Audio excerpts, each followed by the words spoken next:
रश्मीने व्यवसाय सुरू करण्यासाठी बँकेकडून 3 लाख रुपये खर्च घेतले आणि 2 वर्षाने 7% वार्षिक दराने ते परत केलं.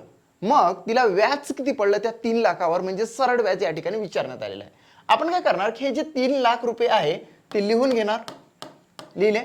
त्याच्यानंतर जे काही रक्कम असते त्याला मागून 2 अंकानंतर पॉईंट द्यायचा, म्हणजेच इथं मागून 2 अंकानंतर पॉईंट दिल्यानंतर हे 2 शून्य कटूनच जातात, म्हणजे 3 लाखाचे झाले आपल्या पुढे 3000. आता हे झालं याच्यावर. आता 2 वर्ष कालावधी आणि 7% दरसाल दरशेकडा. मग हे 2 मल्टिपल करायचे आणि 7 करायचे, तुमचं आलं या ठिकाणी सरळ व्याज डायरेक्टच निघते.